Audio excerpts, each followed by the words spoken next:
Hello friends, mentor fluent YouTube channel पर मैं कृष्ण हूँ। पुस्तक के हिंदी ऑडियो बुक समरी में आपका स्वागत है।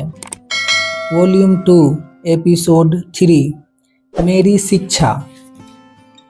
अभी बमुश्किल 6 माह की मेहनत से मथुरा का जनजीवन कुछ सामान्य हुआ ही था कि मथुरा पर फिर संकट के बादल मंडराने लगे। लगता है सुकून से जीना या खुशहाल रहना मथुरावासियों के भाग्य में ही नहीं था।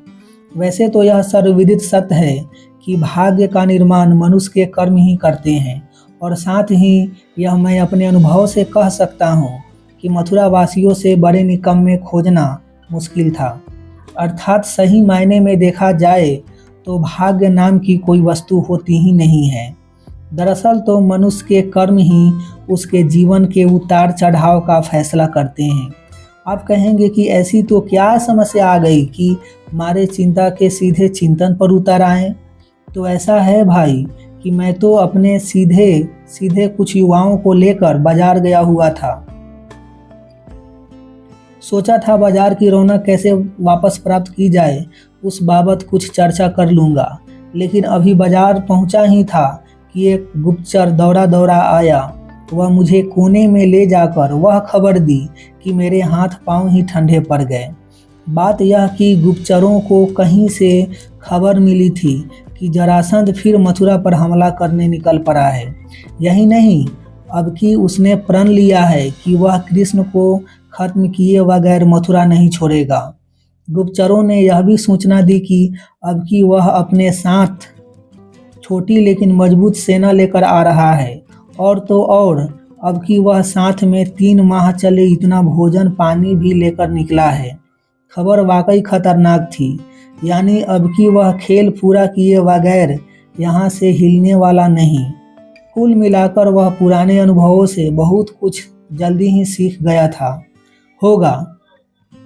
अभी तो यहाँ सोचने वाली बात यह कि मथुरा वासियों का तो समझ में आता है कि स्वभाव से निकम्मे थे, इसलिए उन पर बार बार संकट के बादल मंडराते रहते थे।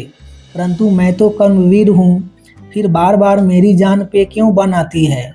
शायद मेरी कर्म क्षमता की परीक्षा लेने के लिए। सच कहूँ तो यह सोचकर मैंने तत्क्षण स्वयं को भावी युद्ध के लिए तैयार कर लिया। अब पहली बार भी युद्ध कौन सा आसान था, फिर भी रास्ता निकाल ही लिया था। अब की भी कोई न कोई रास्ता निकाल लिया जाएगा।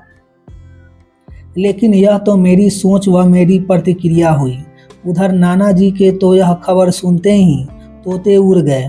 उन्होंने तुरंत मंत्री परिषद की बैठक बुलवाई, जिसमें मेरे सहित सभी यादव प्रमुखों को भी बुलवाया गया था। अर्थात मैं खबर सुनकर राजमहल पहुंचा, तब तक तो नाना जी बैठक भी बुलवा चुके थे।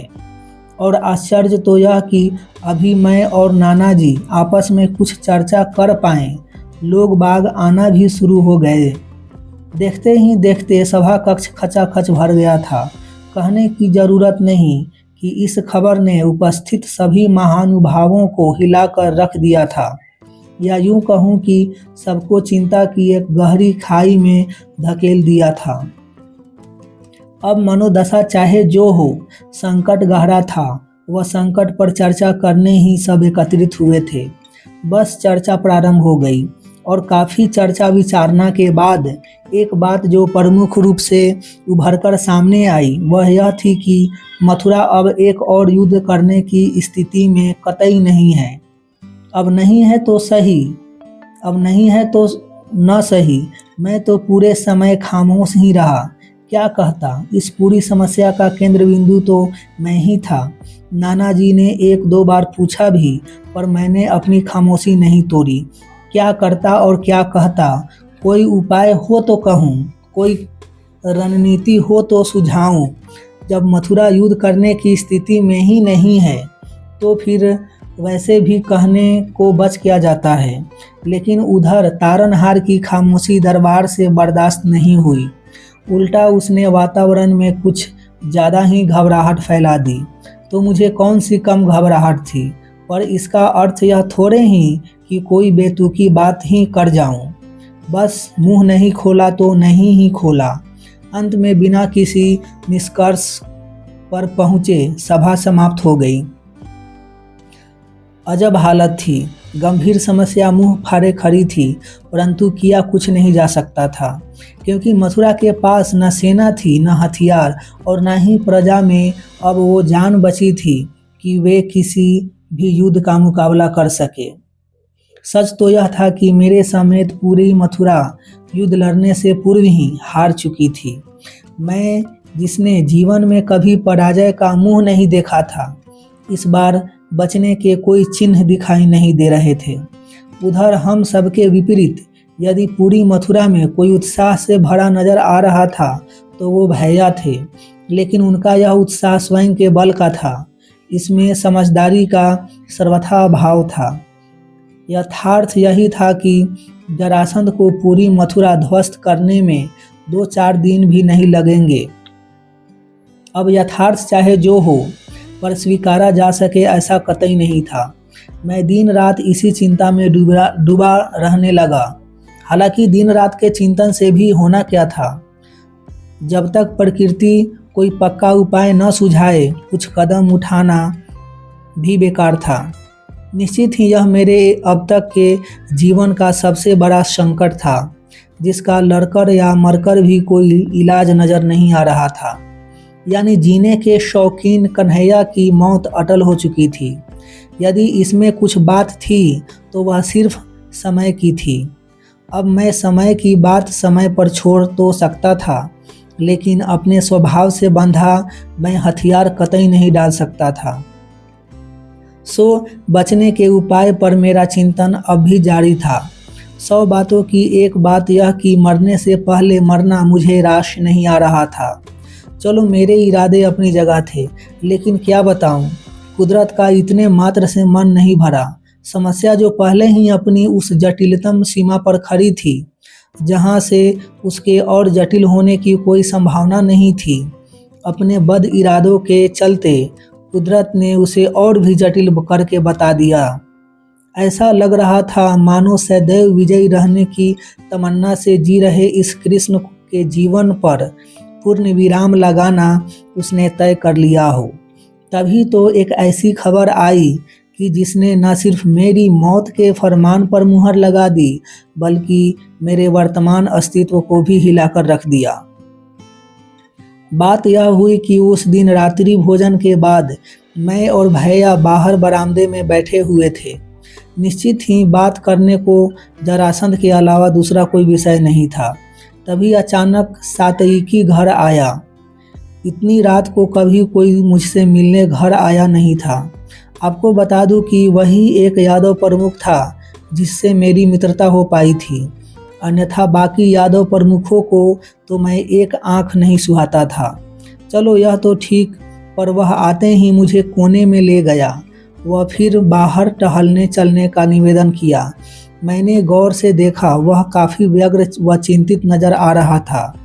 अब ऐसे में मेरे इनकार करने का तो सवाल ही नहीं उठता था। बस हम सुनसान गलियों में टहलने निकल पड़े। उस दिन उसने जो बात बताई, उसने मेरे हृदय को हजारों घावों की वेदना दी। मैं कह सकता हूँ कि ऐसी वेदना झेलने का यह मेरा पहला अनुभव था, और वह भी ऐसा कड़वा कि उसकी कोई दूसरी मिसाल नहीं दी जा सकती है। उसके बताए अनुसार कल राजभवन में यादव प्रमुखों, खासकर सत्राजीत, कृतवर्मा व सद्धनवा के आग्रह पर एक सभा बुलवाई गई थी, जिसका उद्देश्य जरासंध के संभावित हमले पर चर्चा करना था। पूरे मंत्रिमंडल के साथ साथ सभी यादव प्रमुख और तुम्हारे पिता वासुदेव व अक्रूर जी भी इस चर्चा में आमंत्रित किए गए थे, लेकिन तुम्हें इससे जानबूझकर दूर रखा गया था। दरअसल यादव प्रमुखों का नाना जी पर इतना दबाव था कि वे चाहकर भी तुम्हें इस सभा में आमंत्रित नहीं कर पाए थे। सभा में विकद्रू ने यादव प्रमुखों की ओर से 1-2 टूक प्रस्ताव रखा, जिसका सार था, हम सभी जानते हैं कि मथुरा वर्तमान परिस्थिति में जरासंध का मुकाबला करने की स्थिति में नहीं है। हम यह भी जानते हैं कि जरासंध की मथुरा से कोई दुश्मनी भी नहीं है। वह हम पर हमला सिर्फ कृष्ण की वजह से कर रहा है। अतः इस संकट से बचने का एक ही उपाय है कि या तो उसे पकड़कर जरासंध के हवाले कर दिया जाए या फिर कृष्ण बलराम को मथुरा छोड़ने के निर्देश दे दिए जाएं। दोनों ही हालत में हम संभावित बदहाली से बच सकते हैं। जब वे दोनों मथुरा में होंगे ही नहीं तो जरासंध के इस हमले का कोई औचित्य नहीं रह जाएगा। निश्चित ही वह दल बल समेत वापस लौट जाएगा। यूं भी यदि दो व्यक्तियों की जान का सौदा कर हजारों जानें बचाई जा सकती है तो राजधर्म रिश्तों से ऊपर उठकर ऐसा ही करने का स्पष्ट संकेत देता है। मैं तो बात सुनकर बुरी तरह चौंक गया। हालत ऐसी कि काटो तो खून नहीं। अरे अहसान फरामोशो, क्या भूल गए कि पिछली बार मैंने ही तुम्हें जरासंध से बचाया था। आज जरा सा संकट क्या आया कि दूध से मक्खी की तरह निकाल फेंकना चाहते हो। चलो छोड़ो, यादव प्रमुखों को तो शुरू से ही मैं एक आंख नहीं सुहाता था, लेकिन उनके कहने से होता क्या है, पूरी मंत्री परिषद तो मेरे साथ है और फिर पिताजी और नाना जी तो भी हैं। यह सोचकर मैंने तत्क्षण स्वयं को आश्वस्त किया। और फिर अभी सातई की बात पूरी भी कहाँ हुई थी। हालांकि यह सब बात भी स्वयं को सांत्वना देने समान ही था। बाकी तो तेज कदमों से चलने वाले मेरे पांव इस समय बमुश्किल ही उठ रहे थे। उधर मुझे कुछ संभालता देख सातई ने कुछ देर की खामोशी के बाद एक ठंडी सांस लेते हुए अपनी बात आगे बढ़ाई। उसने कहा, इस प्रस्ताव से पूरे दरबार में कुछ देर के लिए शांति छा गई, लेकिन दुर्भाग्य से कोई उपाय न देखकर धीरे धीरे प्रस्ताव सबको समझ आने लगा। इतना कहकर सातई पूरी तरह खामोश हो गया। उसकी खामोशी ने मेरे दिल की धड़कन और तेज कर दी।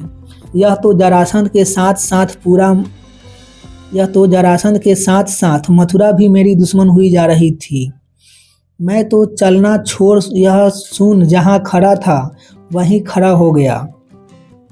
विचारों की आवन जावन पूरी तरह थम चुकी थी। जब कुछ न सूझा तो एक पेड़ के तने से लगकर खड़ा हो गया। निश्चित ही मेरा यह हाल सातई से भी नहीं देखा जा रहा था।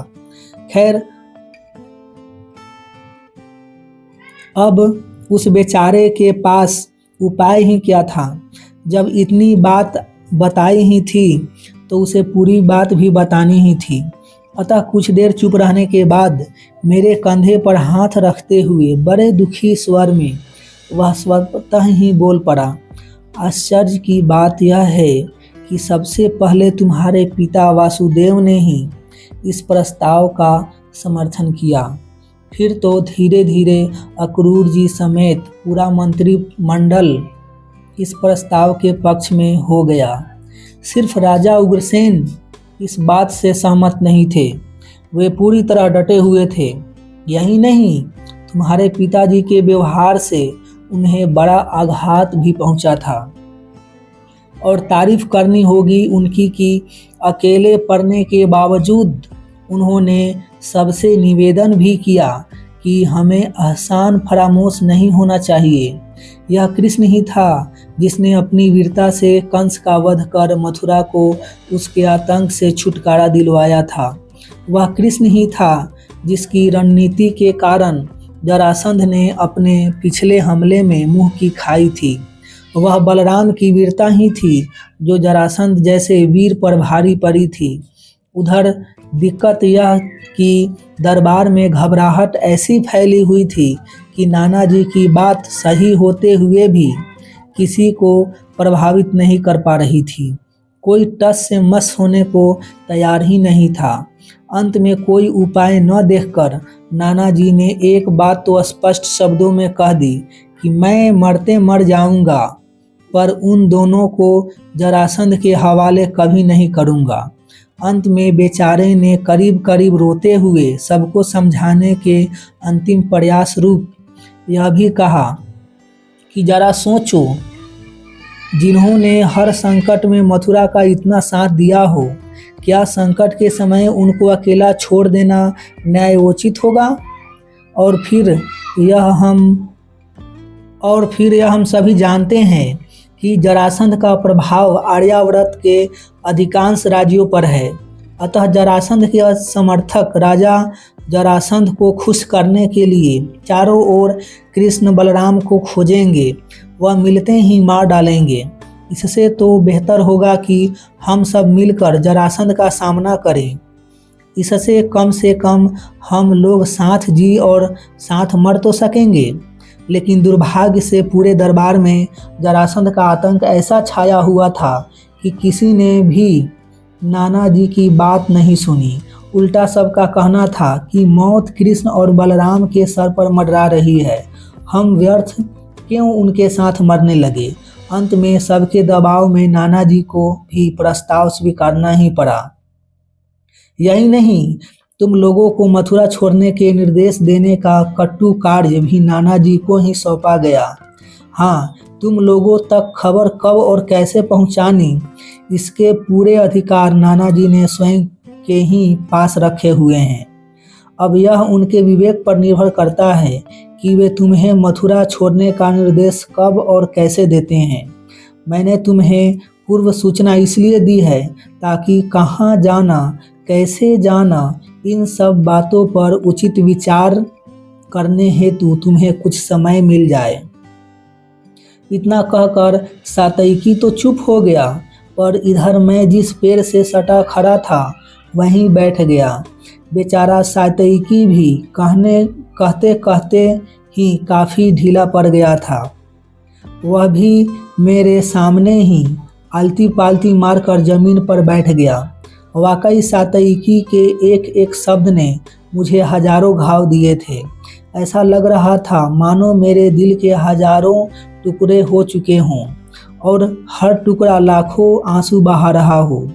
मुझे चिंता इस बात की नहीं थी कि अब हमारा क्या होगा, ना ही मुझे उस बात की फिक्र थी कि अब हम कहाँ जाएंगे। दुख था तो सबके व्यवहार का, क्रोध था तो सबकी उस स्वार्थी सोच पर जिसने मुझे दर्द के गहरे गर्त में धकेल दिया था। वैसे तो मैंने जीवन के कई संकट देखे थे, उनका डटकर मुकाबला भी किया था। फिर चाहे वह संकट गोकुल पर आया हो या वृंदावन पर, कालिया नाग से टकराना हो या केसी से, पागल हाथी से भिड़ना हो या चाणूर से मल्ल युद्ध करना हो, वृंदावन का निर्माण करना हो या मथुरा का इंद्र से टकराना हो या जरासंध से, किसी भी संकट से मैं कभी विचलित नहीं हुआ था, क्योंकि मैं मानता था कि जब तक जीवन है संकटों का आना जाना तो लगा ही रहेगा। आपको याद होगा कि जब मैं कालिया नाग से जहरीले फन में उलझ गया था और मृत्यु निश्चित हो चुकी थी, तब भी ग्वाले दूर खड़े खड़े ही मेरी चिंता कर रहे थे। यानी उस वक्त भी मुझे बचाने की कोई नहीं सोच रहा था। और निश्चित ही तब मुझे एक क्षण को जरूर दुख हुआ था कि क्यों कोई बचाने नहीं आया। हालांकि फिर यह सोचकर तुरंत स्वयं को संभाल भी लिया कि उनकी उम्र ही क्या है और फिर उनमें साहस ही कितना है। यही क्यों वृंदावन न जा पाने का दुख हो या राधा से बिछड़ने का गम हो, मैं इन सारी वेदनाओं को भी अपनी वंशी की धुन में पिरोकर इनका भी आनंद लेता आया हूँ। इन गमों ने कभी मुझे कमज़ोर नहीं किया। अभी ताज़ा उदाहरण ही लो, रुक्मिणी के प्रभाव का जादू मुझ पर ऐसा चला था कि उसे पाए बगैर जीवन का सार ही खत्म हुआ जा रहा था। अब यही तो उम्र होती है ऐसी चाहें करने की, लेकिन मैं यह भी जानता हूँ कि उसे पाना एक ग्वाले के लिए दुस्वप्न से ज़्यादा कुछ नहीं। और यह समझकर ही मैंने उसके प्यार में मिल रही दर्द को भी उत्साह में बदल दिया था। और आप देख ही रहे हैं कि उसी दिन से उसके लायक बनने के प्रयास में लगा हुआ था। लेकिन आज टूटने का कारण था, आज का दर्द भिन्न था। वह था गहरा भी, क्योंकि आज का दर्द देने वाले सक्षम भी थे, वह समझदार भी। ऊपर से सब के सब अपने ही थे और यही कारण था कि जो हजारों संघर्षों से कभी नहीं थका, जो रोज रोज आती मौत से कभी विचलित नहीं हुआ, पचासों दर्द दिल में समाये होने पर भी जो कभी नहीं रोया, वह कृष्ण आज हिल गया था। मैंने तो राजभवन के हर संकट को न सिर्फ हमेशा अपना संकट माना था, बल्कि मथुरा को भी हमेशा अपना ही जाना था। फिर भी खैर बाकी तो ठीक है।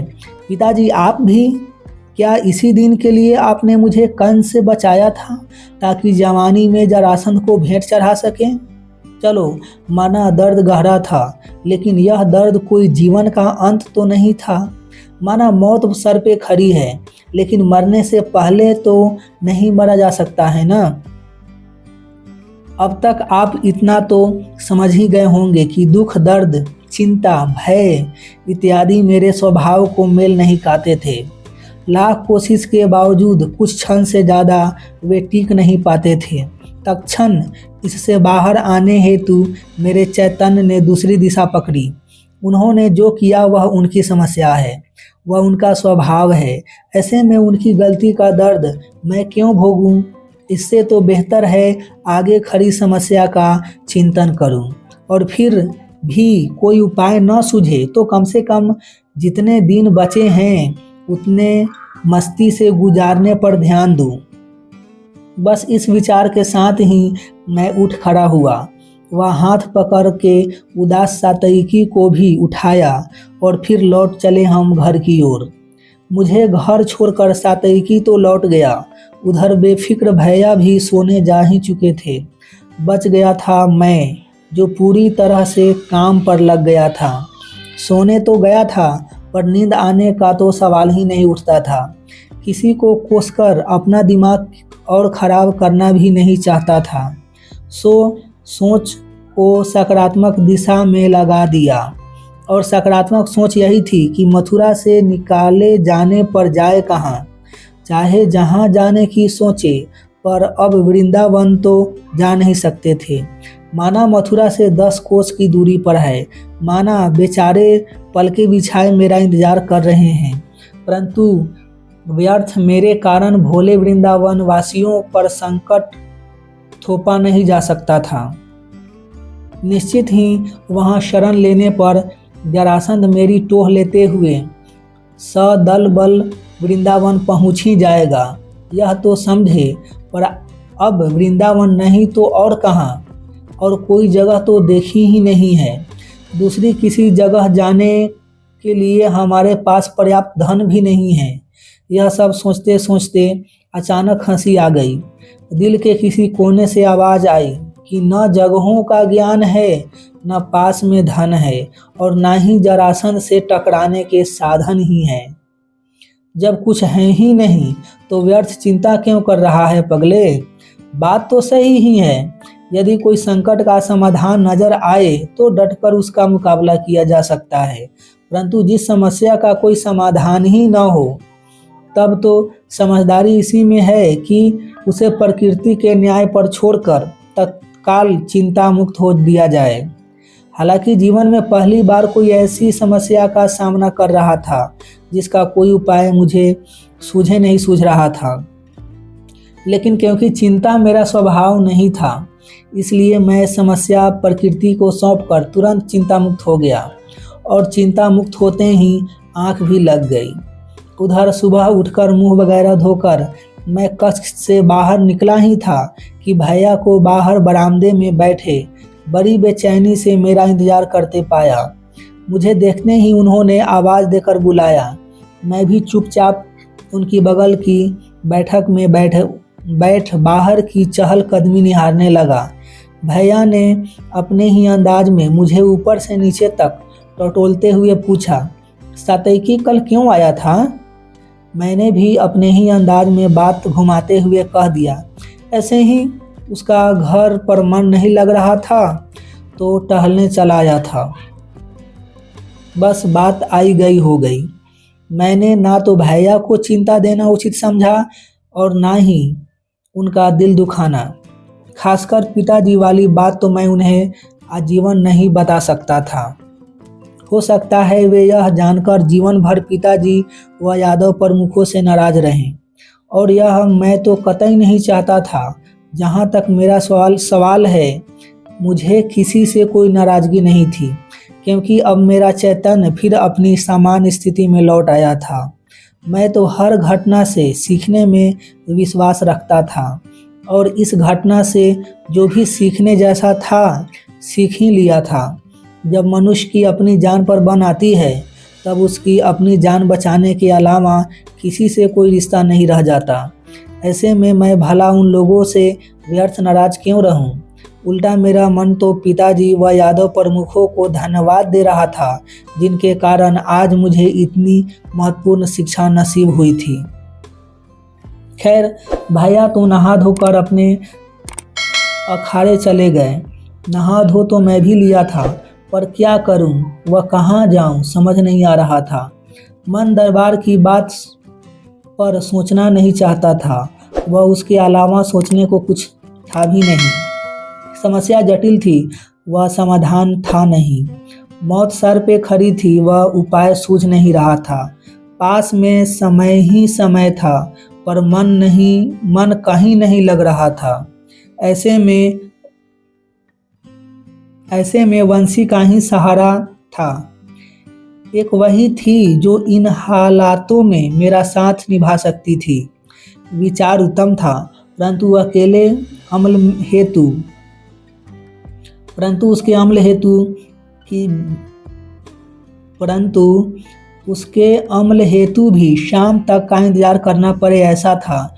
कोई भरे दिन में तो वंशी बजाई नहीं जा सकती थी, और खासकर तब जब अपनी वंशी बजाने जरासंध आ ही रहा हो। इससे तो उल्टा जग हंसाई हो जाती। सब कहते कि जरासंध के आने की सूचना ने ही कृष्ण को पागल कर दिया है। सो मैं यह इच्छा मन में ही दबाए सीधे कुब्जा के यहाँ चला गया। निश्चित ही वह तो इतने दिनों बाद मुझे आया देख ही दीवानी हो गई। बस संध्या तक उससे गप्पे लड़ाता रहा, वह उसके साथ का आनंद लेता रहा। संध्या ढलते ही रथ उठाया व यमुना किनारे जाने को निकल पड़ा।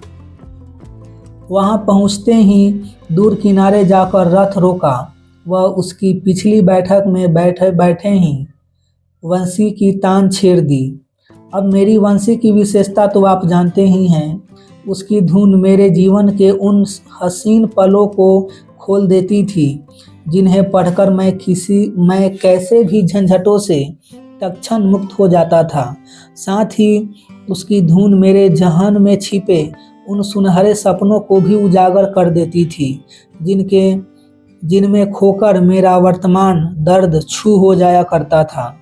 आज भी उसी उम्मीद से वंशी की शरण में गया था कि वह मुझे वृंदावन के कुंज की हसीन गलियों में घुमाने ले जाए, पर क्या कहूँ, अभी वंशी की तान भी कुछ जम नहीं रही थी।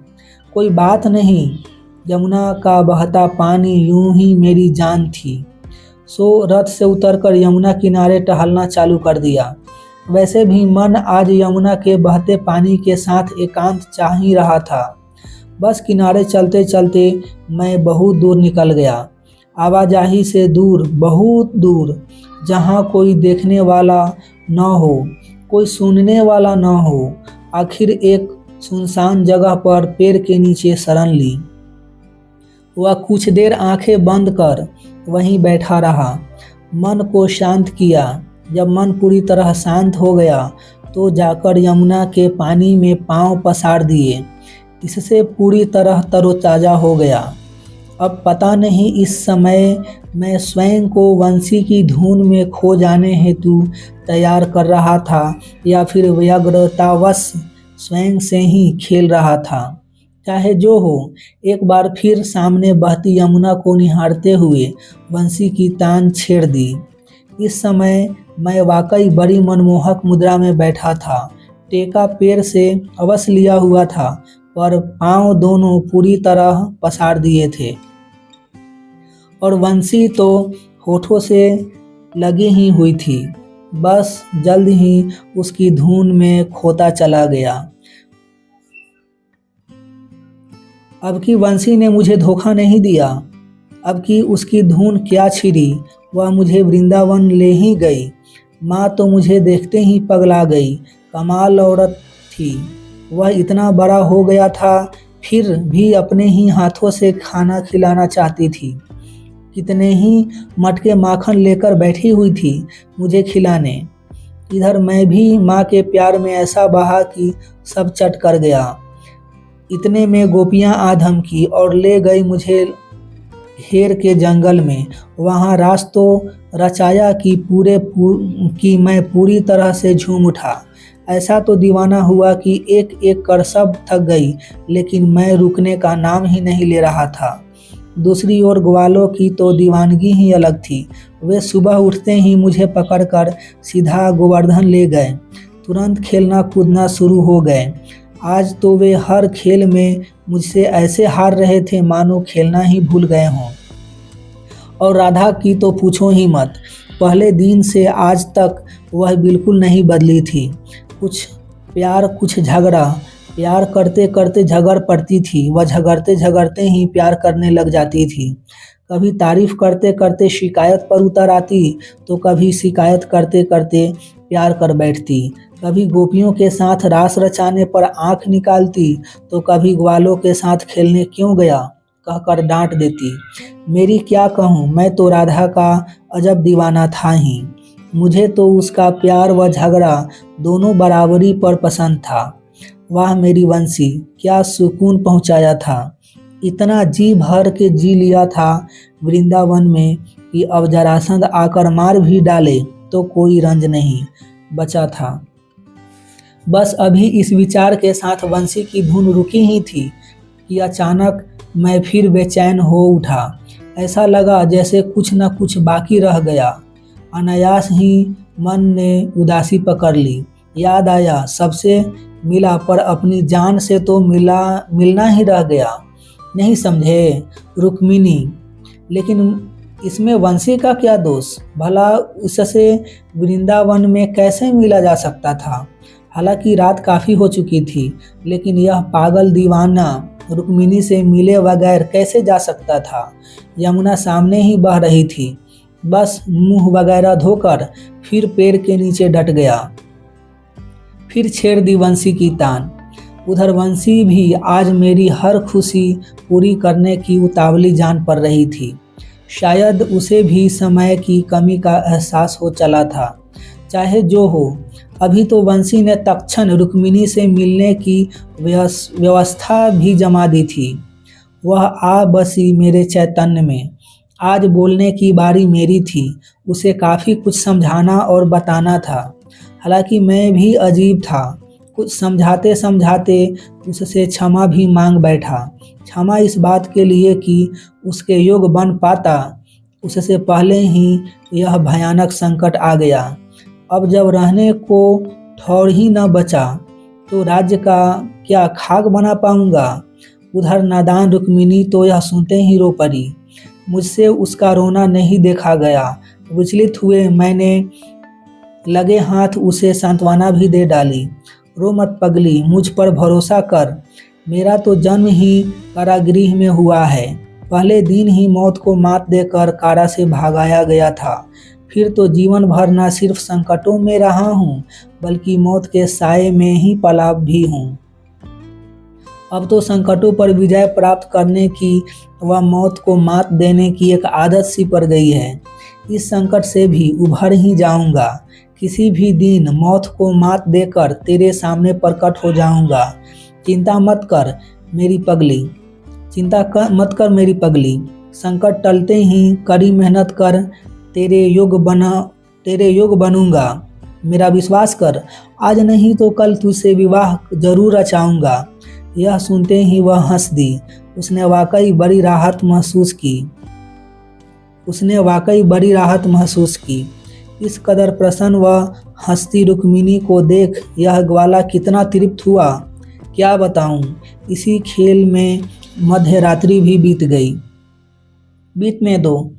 अब जब जीवन की ही रात्रि होने को आ गई हो, तो इस एक रात्रि की परवाह कौन करे। अभी तो मज़ा आ गया। वाह मेरी वंशी, वृंदावन भी घुमा लाई व रुक्मिणी से भी मुलाकात करवा दी। एक तेरे से ही तो मेरा अस्तित्व टिका हुआ है। कहते हुए अपनी प्यारी वंशी को चूम लिया। अब मैं पूरी तरह सामान्य हो गया था। वापस घर जाकर सो गया। सीधे भोजन के समय पर उठा। वाकई एक ही दिन के प्रयास से मैं मानसिक रूप से इस संकट से मुक्त हो चुका था। जब करने को हाथ में कुछ न हो तो व्यर्थ चिंता क्यों करना। बस अब तो जो कुछ भी बचे खुचे दिन हैं उसे भी जी भर के जीना तय कर लिया। जब नाना जी कहेंगे कि मथुरा छोड़ो तब देखी जाएगी। हाँ, नहीं तो खबर नहीं है पल की और चिंता करूँ कल की। पागल हूँ क्या? चलो यह तो ठीक, पर सवाल यह कि इस समय मेरे पास अब कुछ काम तो था नहीं। काम के नाम पर बहुत हुआ तो नाना जी के बुलावे का इंतजार था, यानी अपनी मौत के फरमान का इंतजार था। वैसे हाँ, जीने के नाम पर रोज कुब्जा के हाथों का शरबत अवश्य पी रहा था, यानी पूरी तरह बेसहारा नहीं हो गया था। जहाँ मस्ती के नाम पर उससे मालिश करवा रहा था तो वहीं उधम मस्ती के नाम पर मथुरा में यहाँ से वहाँ रथ भी दौड़ाया करता था। वहीं सुकून के नाम पर बहती हुई यमुना को भी देखने रोज पहुँच ही जाया करता था। मज़ा तो यह कि यह सब करते करते 3 रोज बीत गए, परंतु राजभवन से कोई बुलावा नहीं आया। उससे भी बड़ी मज़ा यह कि पिताजी से रोज मुलाकात हो रही थी और वे तो ऐसी अनजान बने बैठे थे जैसे कुछ हुआ ही न हो। शायद मुझमें नाटकीयता उन्हीं से आई होगा। अभी तो नाना जी का बुलावा न आने वाली बात समझ में नहीं आ रही थी। हो सकता है शायद नाना जी मुझसे मथुरा छोड़ने की कहने का साहस नहीं जुटा पा रहे हो। वैसे मैं भी कम कलाकार थोड़े ही था। मैंने जब से यह सुना था राजमहल आना जाना ही बंद कर दिया था। भला मैं स्वयं चलकर क्यों मौत के मुंह में जाऊं? मेरा सोचना साफ था, स्वयं चलकर मौत के मुंह में जाने से तो बेहतर है मौत को चलकर अपने तक आने दिया जाए। कम से कम इस बहाने मौत कुछ समय के लिए टल तो जाएगी। अब मौत टल भले ही रही हो, पर सर पे खड़ी तो थी ही। ऐसे में जिनकी वजह से मौत सर पे आन खड़ी थी, उस बात को भी भूलना आसान नहीं था। मैं चाहूँ न चाहूँ, एक बात मुझे अब भी खाए जा रही थी कि जिस मथुरा के अस्तित्व के लिए मैं इतने वर्ष लड़ा, आज उसी ने अपना अस्तित्व बचाने के लिए मुझे ठुकराने में एक क्षण नहीं लगाया। भला यह क्या दस्तूर हुआ? और यदि दुनिया का यही दस्तूर है तो इसका अर्थ साफ हुआ कि मुझे जीवित रहने के लिए अपना अस्तित्व मथुरा से भी बड़ा बनाना होगा। अब जिंदा बचे तो यह भी कर लेंगे। आज तो जब जीने के ही लाले पड़े हुए हैं तो ऐसे में इन हवाई चिंतन का क्या फ़ायदा। फिर सवाल यह कि फ़ायदा हो या न हो, इस हकीकत से तो मुंह मोड़ा ही नहीं जा सकता था कि आखिर इंतज़ार तो मैं मौत का ही कर रहा था। अब यूं तो मौत का इंतज़ार मैं पहले भी कई बार कर चुका था। धीरे धीरे तो इस कुटिल इंतज़ार का आदी भी हो गया था। फिर भी इस बार का इंतज़ार कुछ निराला ही था, क्योंकि इस बार अपनों ने ही मारा था। वैसे होगा, अभी तो इस इंतज़ार का भी अंत आ गया था। कुछ दिन बाद ही राजमहल से बुलावा आ गया। मैं तो अपनी मौत का फरमान सुनने को तैयार ही बैठा था। पूरी निश्चिंतता के साथ राजमहल जा पहुंचा। लेकिन यह क्या, मेरी अपेक्षा के विरुद्ध नाना जी काफ़ी प्रसन्न दिखाई दे रहे थे। शायद मुझे आश्चर्य में डालना उनका स्वभाव होता जा रहा था। हालांकि गौर से देखने पर उनके चेहरे पर आज छाई प्रसन्नता मेरे जीवन के पक्ष में किसी शुभ संकेत की ओर ही इशारा कर रही थी। यूँ भी यदि ऐसा कुछ न होता तो इस समय मुंह लटकाए रो रहे होते। मन ही मन तो मैंने बड़ी राहत महसूस की। फिर भी बात पक्की हो जाए तो अच्छा। लेकिन वह तो तब हो सकती थी जब नाना जी अपना मुंह खोलें, जबकि अभी तो इसके कोई आसार नज़र नहीं आ रहे थे, क्योंकि यहाँ तो एक और आश्चर्य घटित हुआ पड़ा था। नाना जी के सिंहासन पर नाना जी नहीं, कोई आचार्य जी बैठे हुए थे। यह नज़ारा भी मैं पहली बार ही देख रहा था। चलो उस ओर दिमाग न भी लगाऊं तो भी अब उनके सामने तो कोई ऐसी वैसी बात होने से रही। कोई बात नहीं, पहले फ़र्ज अदायगी कर लेते हैं। मैंने तत्क्षण पहले नाना जी व फिर आचार्य जी के चरण स्पर्श किए। तुरंत नाना जी ने आचार्य जी से मेरा परिचय करवाया। वे आचार्य सांदीपनि थे। वे सचमुच बड़े ही अद्भुत व्यक्तित्व के मालिक नज़र आ रहे थे। मैं प्रथम दृष्टि में ही उनसे प्रभावित हुए बिना न रह सका। हालांकि मैंने जीवन में देखा ही क्या था, आचार्य श्रुति केतु जी के बाद पहली बार किसी अन्य आचार्य को देख रहा था। ऐसे में मेरा प्रभावित होना लाजमी ही भी था। वैसे प्रभावित तो मैं वातावरण से भी बड़ा हुआ था। इस समय दरबार में न कोई सैनिक था न सेवक। सिंहासन पर आचार्य जी विराजमान थे व उनकी अगल बगल की बैठक पर मैं और नाना जी आसीन थे। सच कहूँ तो यह एकांत बड़ी जिज्ञासा जगाने वाला होगा। अभी तो बातचीत का दौर प्रारंभ करते हुए नाना जी ने मुझसे मुखातिब होकर कहा, आचार्य सांदीपनि जी इस समय आर्यावर्त के श्रेष्ठ आचार्यों में से एक हैं। इतना कहकर वे चुप हो गए। ठीक है, मैंने उन्हें एक बार फिर प्रणाम कर लिया, लेकिन मन ही मन बुरी तरह झल्ला उठा। अब यह तो उनके प्रभाव से ही जाहिर है। अब मेरे सर पर मंडरा रहे संकट के बारे में कुछ सोचा है कि नहीं? नज़ारा तो ऐसा जम पड़ा था कि जहाँ एक ओर मैं अपनी चिंता में खोया पड़ा था, तो उधर नाना जी भी अपनी ही दुनकी में थे। मेरे हाव भाव पर उनका ध्यान भी नहीं जा रहा था। यहाँ तक कि अब कि उन्होंने बड़े उत्साह से आचार्य जी को संबोधित करते हुए कहा, यह मेरा नाती कृष्ण है। यह बड़ा ही प्रतिभावान व बहादुर है। इससे ज़्यादा समझदार आज मथुरा में कोई नहीं। जितना यह बुद्धिमान है उतना ही यह वीर भी है।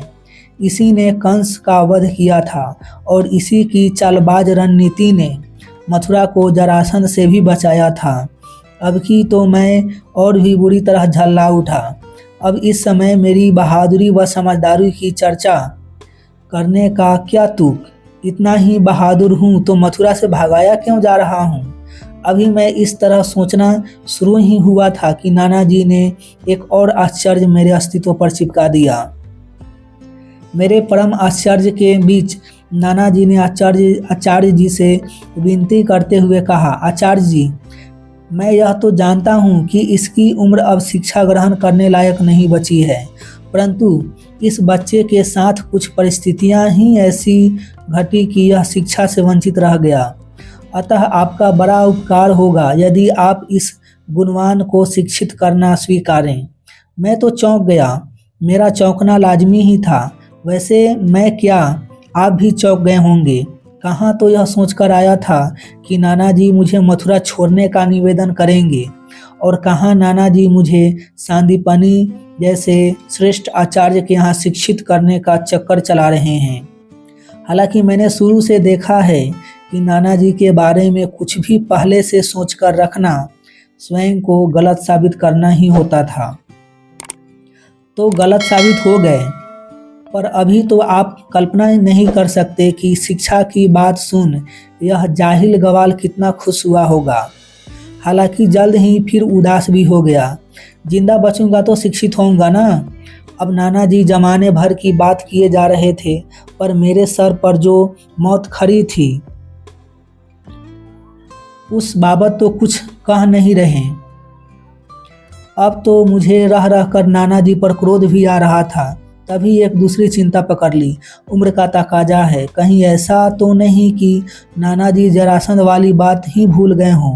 ऐसा ही होगा, तभी तो न सिर्फ अकारण प्रसन्न हो रहे हैं बल्कि मुझे शिक्षित करने के ख्याली पुलाव भी पका रहे हैं।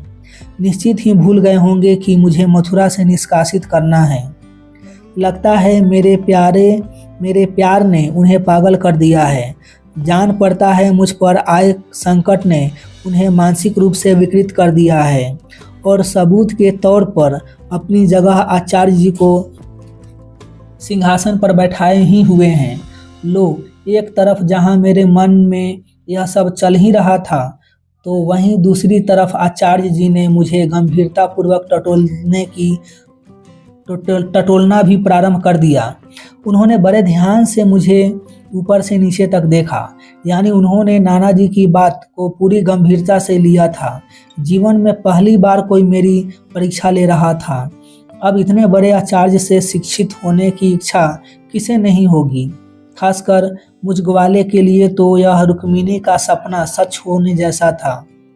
अब वह तो था ही, पर यहाँ तो फिर कमाल हो गया। रुक्मिणी की याद आते ही मैं फिर जरासंध को भूलकर आचार्य जी व नाना जी के साथ हो लिया।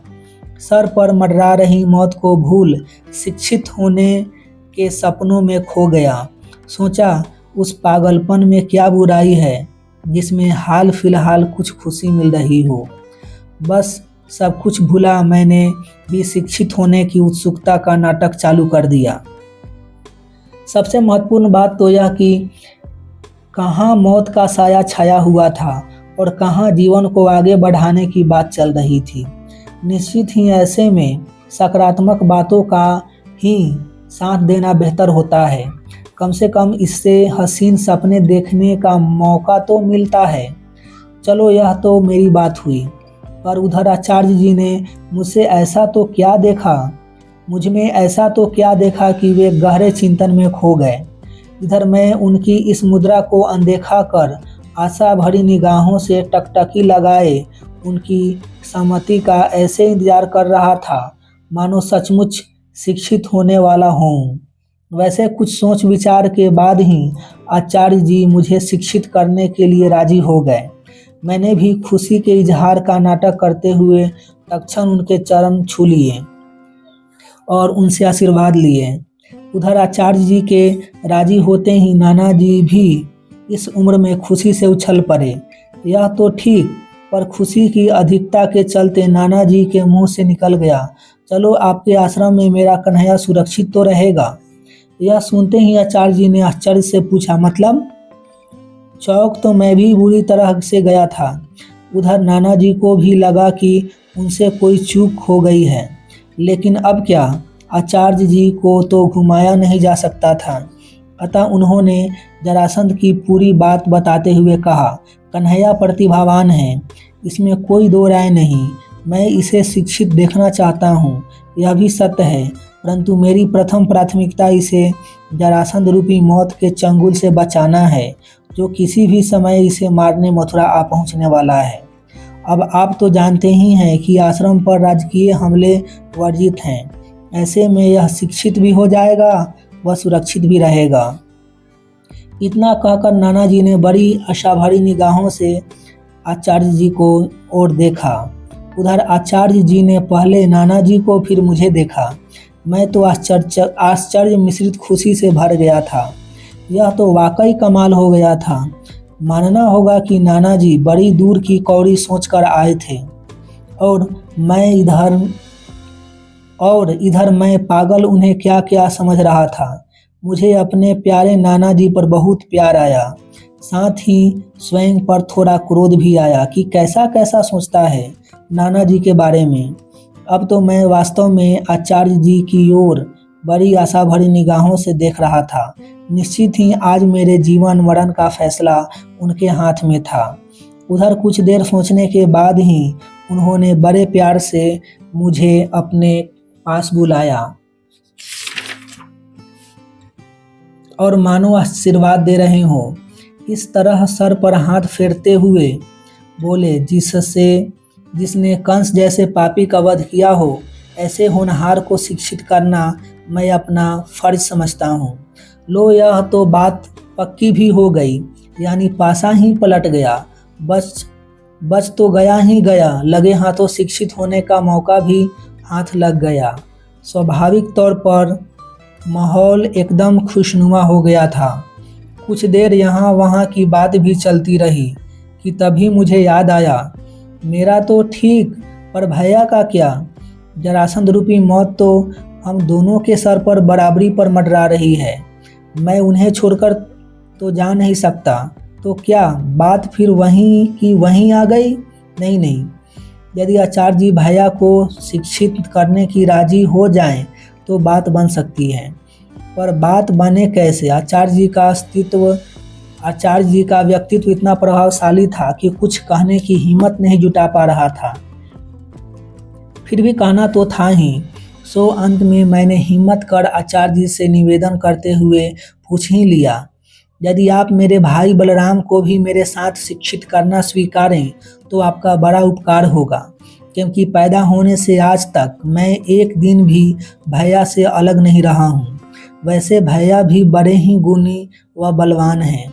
गदा युद्ध में तो इतने निपुण हैं कि उन्होंने जरासंध जैसे गदाबाज से कई दिनों तक बराबरी पर गदा युद्ध किया था। उन्हें भी आप जैसे किसी आचार्य जी के आशीर्वाद की अभिलाषा है। इस बार आचार्य जी ने ज़्यादा वक्त नहीं लिया। कुछ देर बाद ही उन्होंने मुझे अपने पास बुलाया और फिर मेरे सर पर हाथ फेरते हुए बोले, मैं तुम्हारी बात तो मान लेता हूँ, लेकिन ध्यान रहे, अनुशासन मेरे आश्रम की प्रथम आवश्यकता है।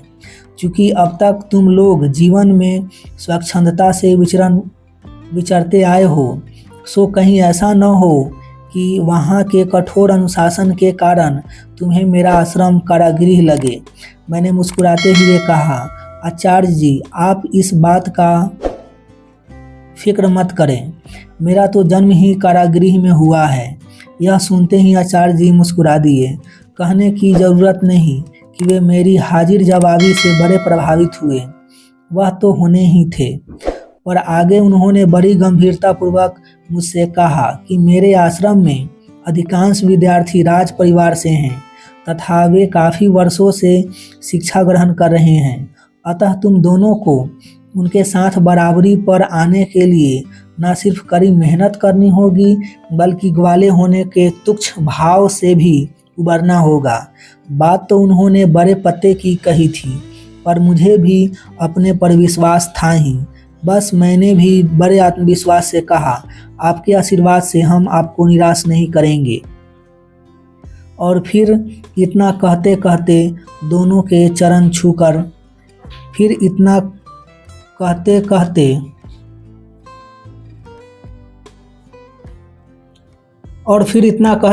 दोनों के चरण छूकर मैं वहाँ से निकल पड़ा, क्योंकि मुझे ऐसा लगा कि नाना जी व आचार्य जी एकांत में कुछ बातें करना चाहते हैं। वहीं दूसरी ओर मैं यह खुशखबरी भैया को देने हेतु भी मचल नहीं रहा था। कहने की ज़रूरत नहीं कि इस समय मेरी प्रसन्नता का ठिकाना न था। मैं क्या, आज मेरा रथ भी हवा में उड़ रहा था। कहाँ तो चंद घड़ी पहले जीने की लाले पड़े हुए थे और कहाँ अब कन्हैया महाराज शिक्षित होने जा रहे थे, वह भी सांदीपनि जी के आश्रम में, जहाँ जरासंध तो क्या उसका भूत भी नहीं पहुँच सकता था। यानी कन्हैया अब पूर्ण रूपेण सुरक्षित था, क्योंकि आर्यावर्त की प्रचलित परंपरा अनुसार आश्रम पर किसी किस्म के राजकीय हमले करना या अन्य किसी प्रकार की हिंसा करना प्रतिबंधित था। ऐसे में जरासंध जैसे बड़े राजा से तो यह कतई अपेक्षित नहीं था कि वह आर्यावर्त के प्रचलित नियमों का उल्लंघन करे। वाकई नाना जी की एक ही चाल से जीवन भी बच गया था व उसे प्रगति की राह भी नसीब हुई थी। मैं शिक्षित होऊंगा, रुक्मिणी के योग होने की ओर एक कदम बढ़ाऊंगा। अचानक जीवन में उजाला ही उजाला नजर आने लगा। सचमुच रात जितनी अंधेरी होती है, सुबह उतनी ही सुहानी होती है। बस शर्त एक ही है कि गहरी अंधेरी रात में भी मनुष्य के आशा और आत्मविश्वास दोनों बरकरार रहना चाहिए। खैर, मैं तो तहे दिल से नाना जी के प्रेम की दृढ़ता का कायल हो गया था।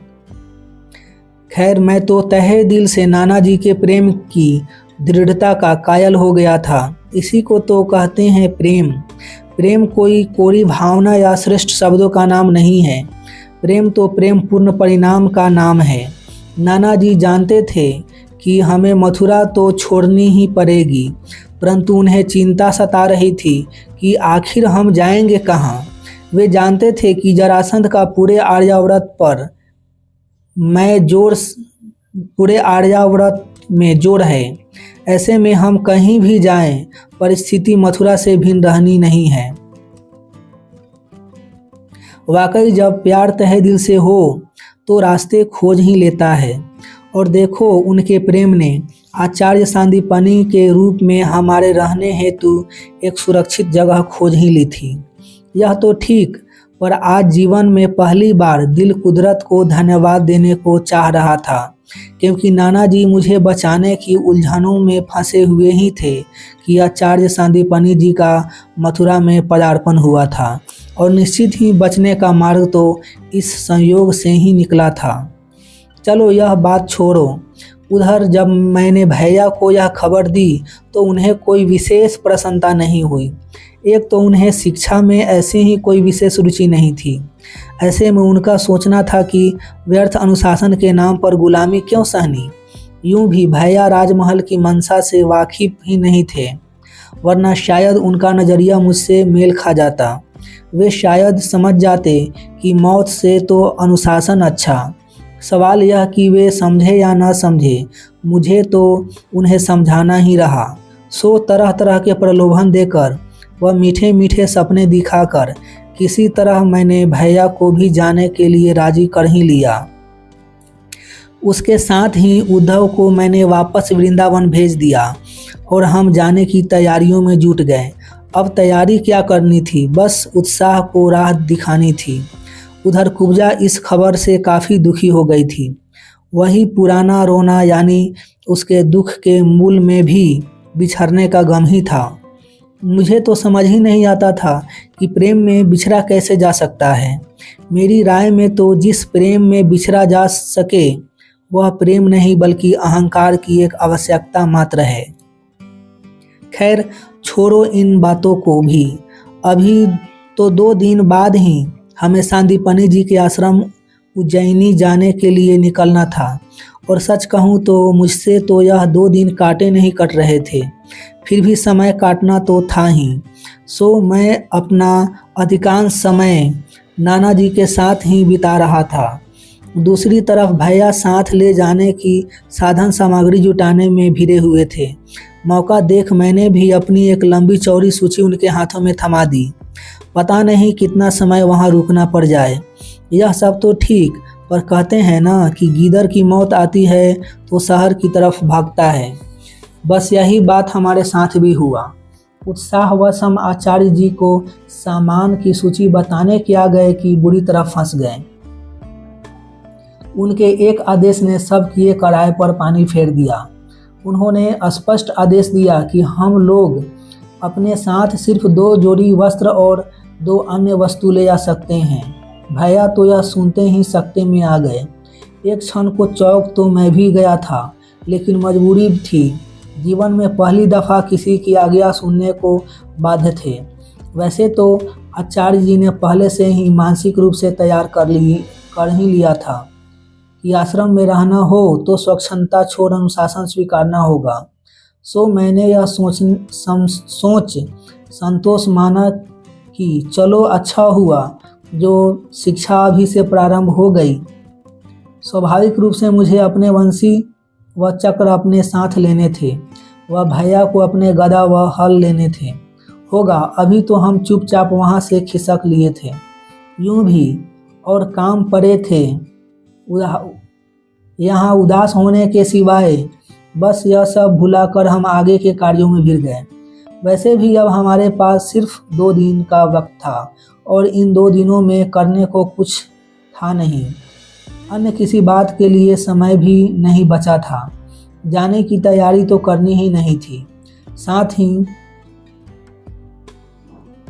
नाना जी के साथ भी उचित समय बिताना था, कुब्जा को भी संभालना था, माँ व पिताजी के आशीर्वाद भी लेने थे और सबसे प्रमुख बात तो मुझे स्वयं को विश्वास दिलाना था कि हम जा रहे हैं। कुब्जा को भी संभालना था व माँ पिताजी के आशीर्वाद भी लेने थे और सबसे प्रमुख बात तो मुझे स्वयं को विश्वास दिलाना था कि हम जा रहे हैं। क्या करूं? जीवन छलांग ही ऐसी लगाता था कि पल भर में ही एक अति से दूसरी अति पर ला खड़ा कर देता था। कहाँ तो मौत पक्की माने बैठा हुआ था और कहाँ शिक्षा नसीब हो रही थी। ऐसे में रह रह कर दिल को यकीन तो दिलाना ही पड़ रहा था। खैर 2 दिन का क्या था, मिलने मिलाने में ही बीत गए। आज प्रातः काल हमें निकलना था, यानी बात पक्की हो गई थी। उत्साहित मैं और उदास भैया दोनों माँ व पिताजी के साथ प्रभावित होते होते राजभवन पहुंच चुके थे।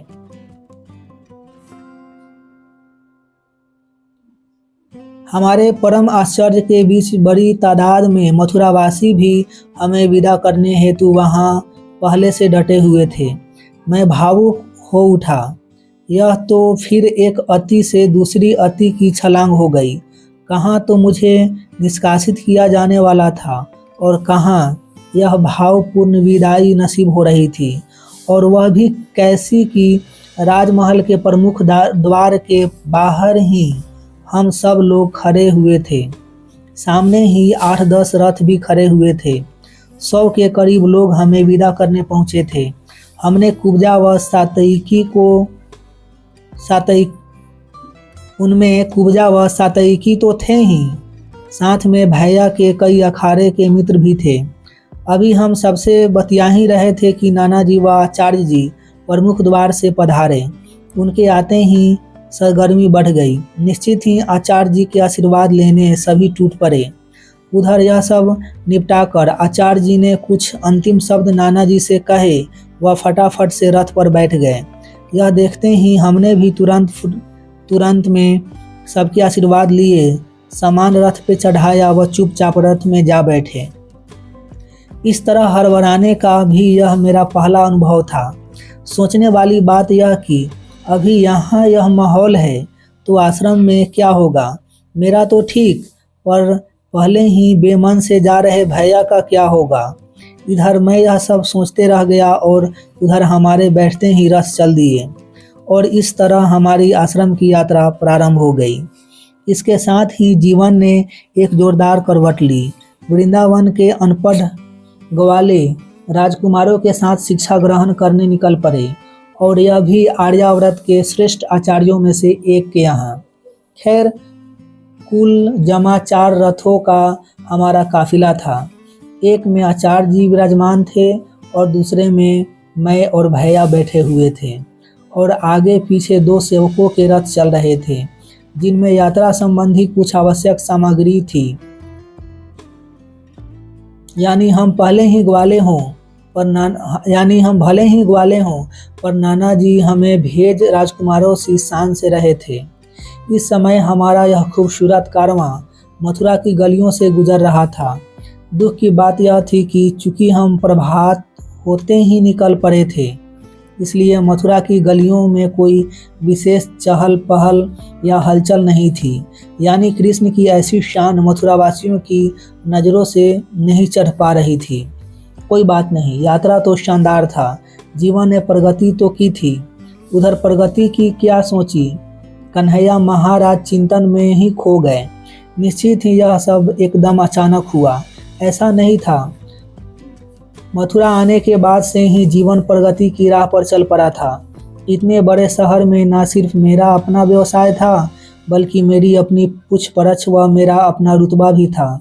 महाराज का नाती ही नहीं, उनका सबसे चहेता व विश्वासी सलाहकार भी था, और इस लिहाज से मैं मथुरा का एक सम्माननीय नागरिक हो चुका था। और यह तो मानना ही होगा कि जीवन की इस प्रगति में मेरे कर्मों व मेरी समझ का बहुत बड़ा योगदान था। वैसे मथुरा आने के बाद प्रगति तो मैंने कई अन्य क्षेत्रों में भी की थी। खासकर मित्रों व खेलों के मामलों में तो मेरी उड़ान वाकई बेमिसाल थी। वृंदावन में मेरे सभी मित्र हम उम्र थे, जबकि यहाँ मेरे सबसे खास मित्र नाना जी थे। यानी जहाँ सारे मित्र ग्वाले थे तो यहाँ मेरा मित्र राजा स्वयं था। वैसे ही खेलों की बात करूँ तो वहाँ दौड़ पकड़ व छिपा छुई खेला करते थे, तो यहाँ राजनीति व कूटनीति खेलने का आनंद उठा रहा था। वहाँ पर मेरे शत्रु पागल सांड, जहरीले नाग व अन्य जंगली जानवर हुआ करते थे, तो यहाँ मेरे शत्रु यादव संभ्रांत थे। यादव संभ्रांत ही क्यों, अब तो आर्यावर्त का सबसे शक्तिशाली राजा जरासंध भी मेरा जाति शत्रु हो चुका था। अब आप ही बताइए, कौन अपनी ऐसी चौतरफा प्रगति से प्रसन्न नहीं होगा। यूं तो इस चौतरफा प्रगति के अलावा प्रसन्नता के कुछ अन्य कारण इस यात्रा में भी मौजूद थे। सबसे महत्वपूर्ण तो यह कि पैदा होने से लेकर आज तक मैं पहली बार सुरक्षित जीवन नसीब होने जा रहा था। इस समय जीवन पूरी तरह मौत के साए से आज़ाद था। यहाँ तक कि अब जरासंध की सेना हमारे सामने भी आ जाए तो भी वह हमारा कुछ नहीं बिगाड़ सकती थी, क्योंकि अब हम आचार्य जी की शरण में थे। यानी इस एक यात्रा के कारण जीवन के समस्त संघर्ष से हाल फिलहाल के लिए तो मुक्ति मिल गई थी। वरना तो आप जानते ही हैं कि मौत के साए में जहाँ वृंदावन में मेरा पीछा कभी नहीं छोड़ा, वहीं उसने पूरी वफादारी से मेरा साथ साथ यहाँ मथुरा में भी निभाया ही था। चलो छोड़ो इन सब बातों को, मैं भी कहाँ व्यर्थ के चिंतनों में उलझा रह गया और हमारा रथ मथुरा की सड़कों से निकलकर मुख्य मार्ग पर भी आ गया। लो, यह तो कुएं का मेढक समुद्र की सैर को निकल पड़ा हो। पहली बार वृंदावन मथुरा के बाहर की दुनिया देखने को मिल रही थी। यह सब भी छोड़ो, इसमें भी महत्वपूर्ण बात तो यह कि इसके साथ ही रुक्मिणी के लायक बनने की ओर एक सबसे निर्णायक कदम उठा चुका था। आप ही सोचिए, होनहार कृष्ण को आर्यावर्त के श्रेष्ठ आचार्य से शिक्षित होकर रुक्मिणी के लायक बनने में क्या देर लगेगा।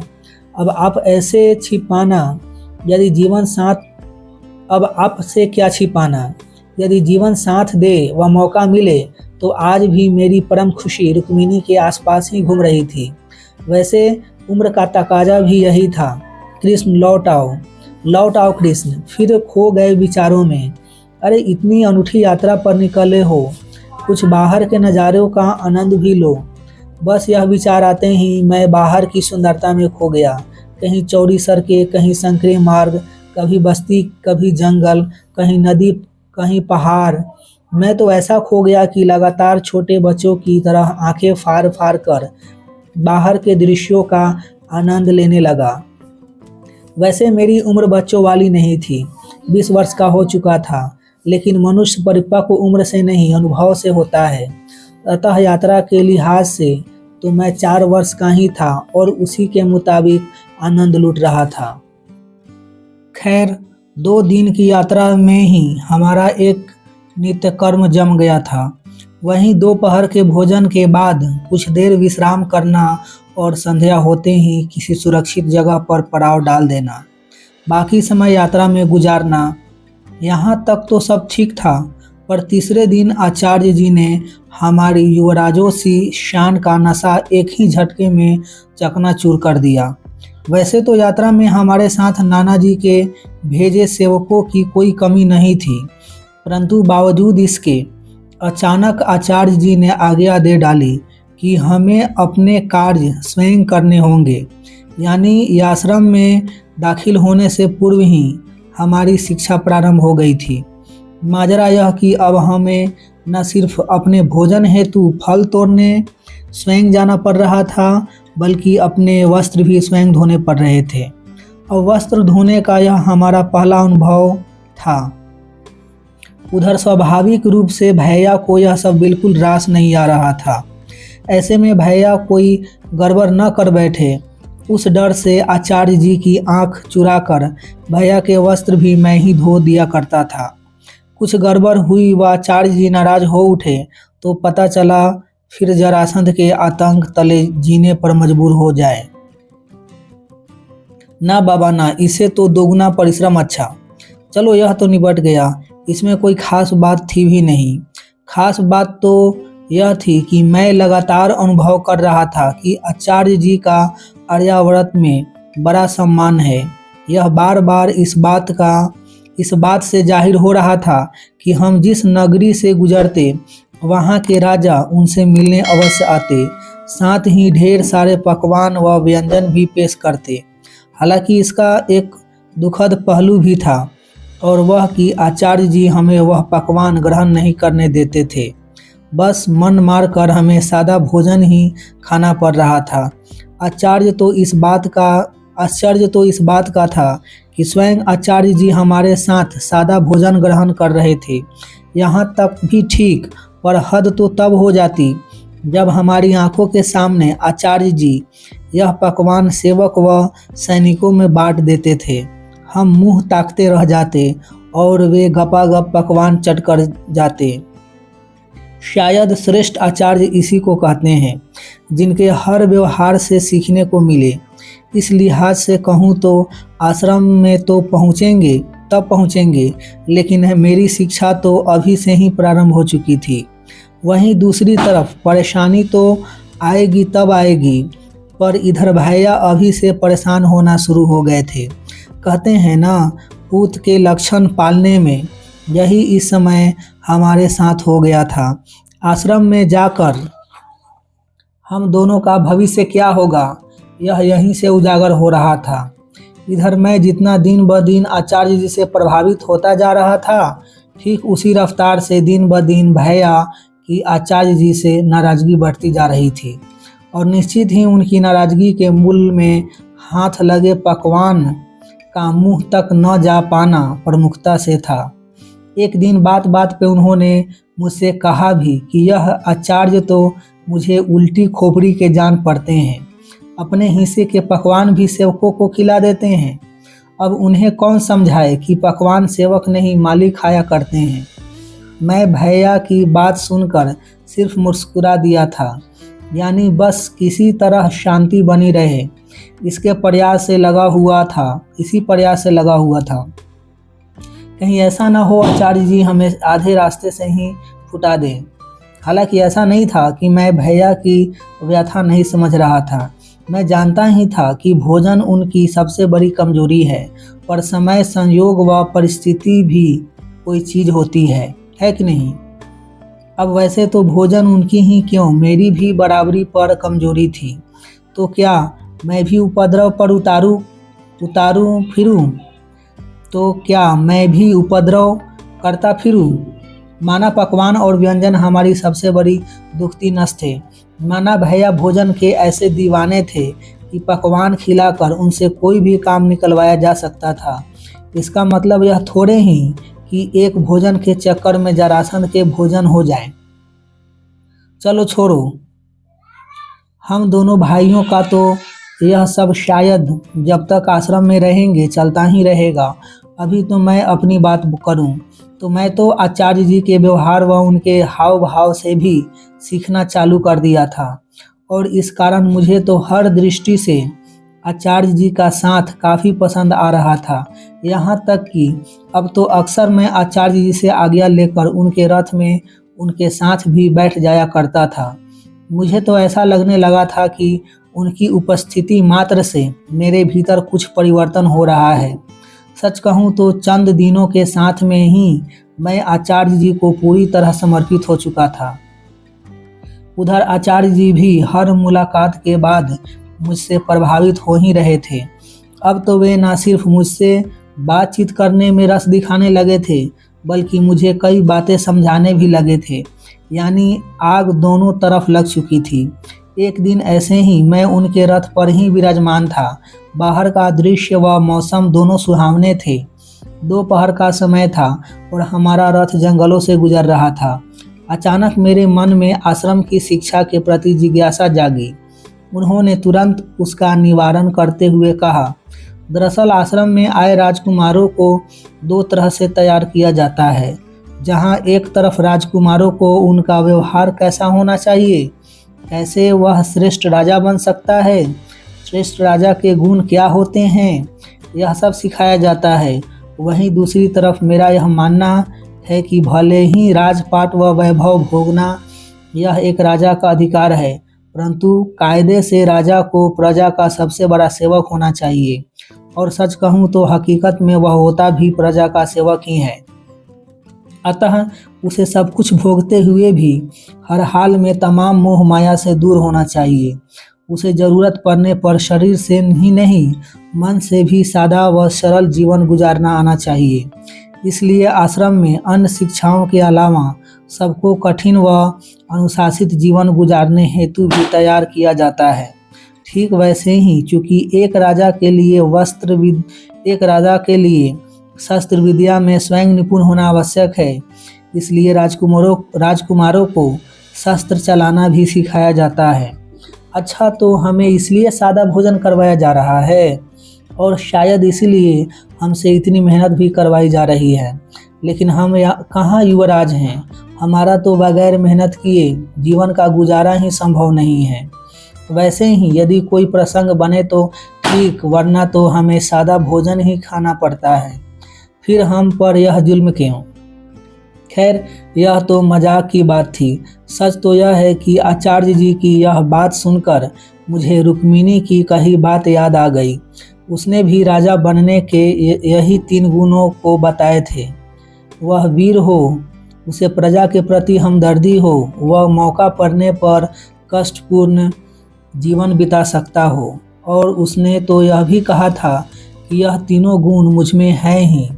यकीन तो आचार्य जी की बात सुनकर मुझे भी हो चला था। वाकई रुक्मिणी की बात कितनी सही थी। यदि उसकी बात इतनी ही सही लग रही है तो भूल गए कि उसने यह भी कहा था कि मथुरा के राजा बनने का मौका तुमने व्यर्थ गंवाया। अब जीवन में तुम कभी भी राजा नहीं बन पाओगे।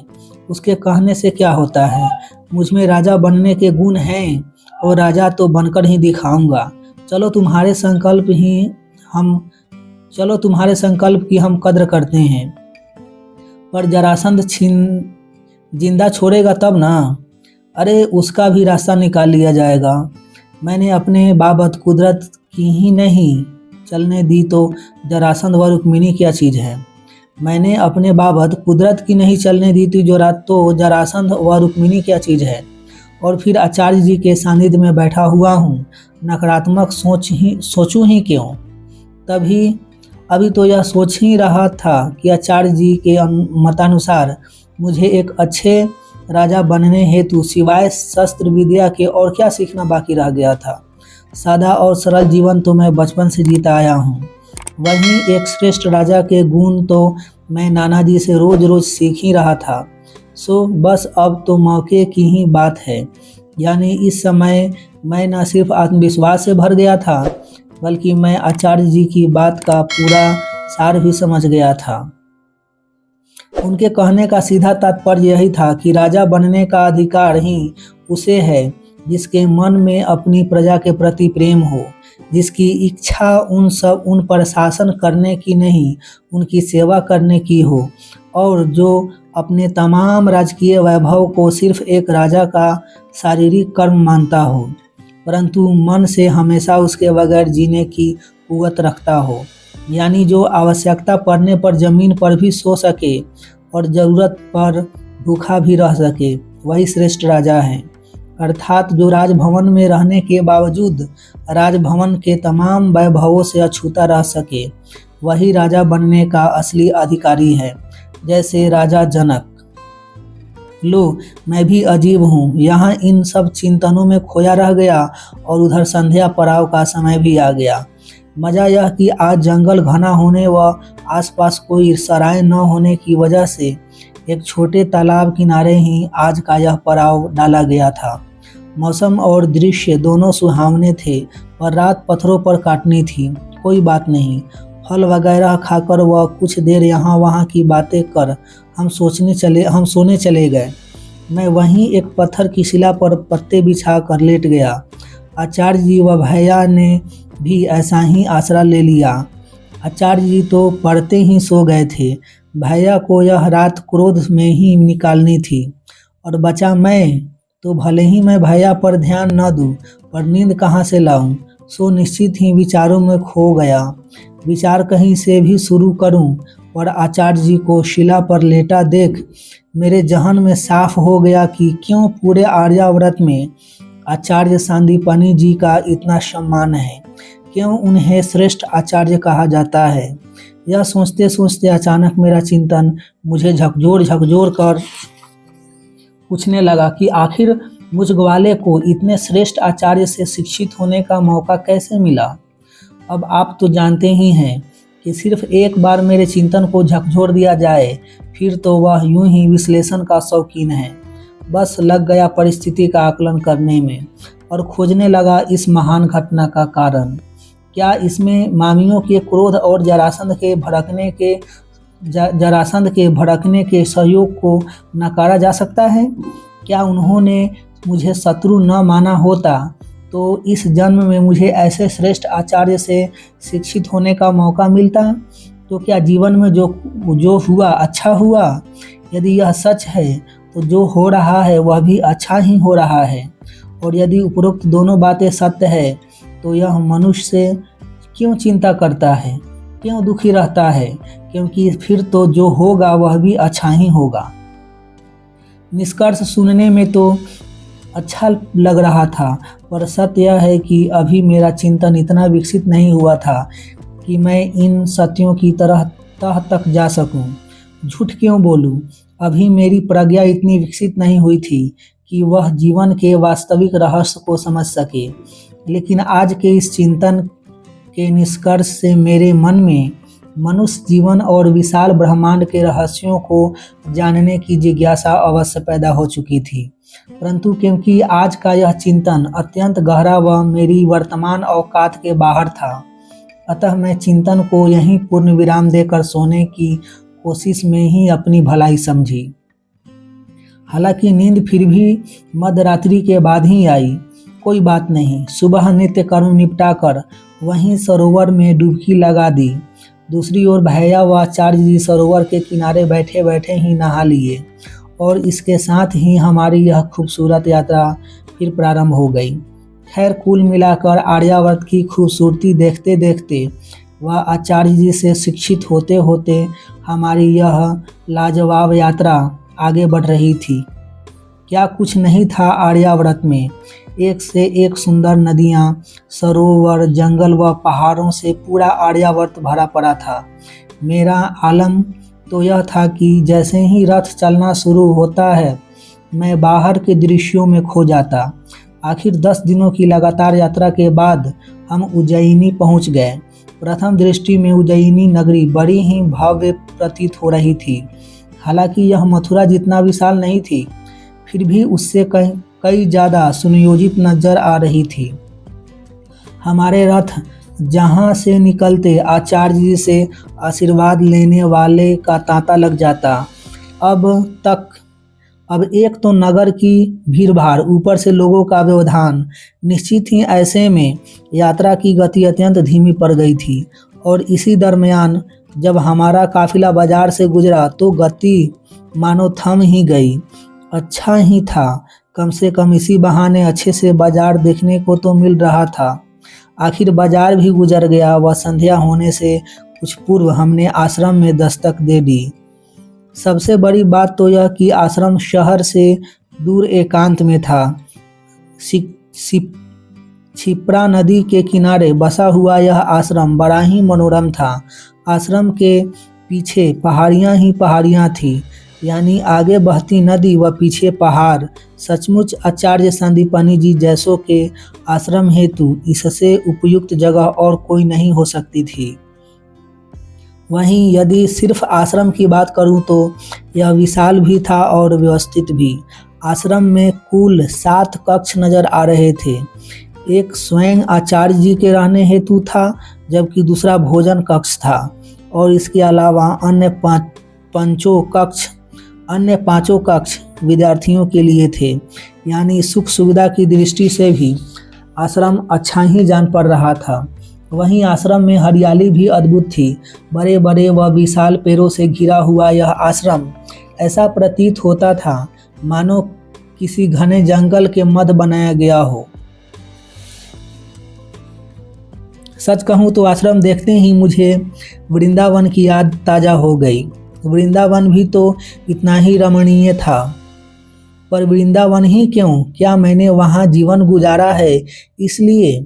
पहले मैं सोचा करता था कि वृंदावन में यमुना नदी है, गोवर्धन पर्वत है, सरोवर है, भला इस जैसा खूबसूरत और क्या होगा। लेकिन 10 दिनों की इस यात्रा के बाद एहसास हो गया कि पूरी प्रकृति चारों ओर सुंदरता से भरी पड़ी है। कोई अकेले वृंदावन में 4 चांद नहीं लगे थे। जगह जगह सुंदर नदियाँ और शानदार पहाड़ हैं। एक से बढ़कर एक सरोवरों से पूरा आर्यावर्त भरा पड़ा है। यानी सुंदरता के मामले में प्रकृति ने कहीं कोई पक्षपात नहीं किया है। हाँ, यह बात अलग है कि हर जगह की अपनी एक अलग सुंदरता है। तो फिर वृंदावन से इतना पक्षपात क्यों? लो, अभी तो आश्रम में घुसे ही हैं और स्वयं को शिक्षित करना प्रारंभ भी कर दिया। खैर, आश्रम पहुंचते ही सर्वप्रथम हमने स्नान किया। उसके तुरंत बाद हमने भोजन किया। भोजन की समस्त व्यवस्था का जिम्मा आचार्य जी की पत्नी यानी आचार्य माँ संभाले हुए थी। आश्रम में हमारे समेत कुल 15 विद्यार्थी थे। हालांकि अब तक हमारी उनसे कोई औपचारिक मुलाकात नहीं हुई थी, तो वह भी हो जाएगी। अभी तो हम भोजन करने के बाद कुछ देर के लिए टहलने गए। शायद यह आश्रम का नित्य कर्म था। तत्पश्चात हम सभी आश्रम के मध्य स्थित एक खुले चौगान में बैठ गए। आचार्य जी व आचार्य माँ वहीं हमारे सामने एक पेड़ से सटकर बने ऊंचे आसन पर विराजमान हो गए। निश्चित ही यह भी आश्रम के नित्य कर्म का एक भाग ही जान पड़ रहा था। और आप मानेंगे नहीं कि अब कहीं जाकर आचार्य जी ने अन्य शिष्यों से हमारा परिचय करवाया। शुरुआत उन्होंने आचार्य माँ से ही की, फिर तमाम सहपाठियों से भी मिलवाया। जैसे कि अपेक्षा थी, सभी शिष्य राज परिवार से ही थे। हाँ, एक लड़का जिसका नाम आचार्य जी ने सुदामा बताया था, वहीं एक राज परिवार से नहीं था। बाकी सब तो ठीक, पर विंद और अनुविंद नाम के 2 राजकुमार प्रथम दृष्टि में ही काफ़ी घमंडी नजर आ रहे थे। हो सकता है इसलिए कि वे दोनों उज्जैनी के ही राजकुमार थे तथा उनके अनुदान से ही यह आश्रम चल रहा था। होगा, हमें इससे क्या, हम तो यहाँ आचार्य जी की शरण आए थे। खैर, आज और कुछ विशेष बात नहीं हुई। शायद आचार्य जी थके हुए थे। वैसे थके हुए तो हम लोग भी थे, बस जल्द ही सब सोने चले गए। हाँ, जाने से पूर्व आचार्य जी हम सभी को सुबह सूर्योदय के साथ ही नित्य कर्म निपटाकर इसी चौगान पर एकत्रित होने का निर्देश अवश्य देते गए। उधर स्वाभाविक तौर पर प्रभात होते ही सभी निर्धारित स्थान पर एकत्रित हो चुके थे।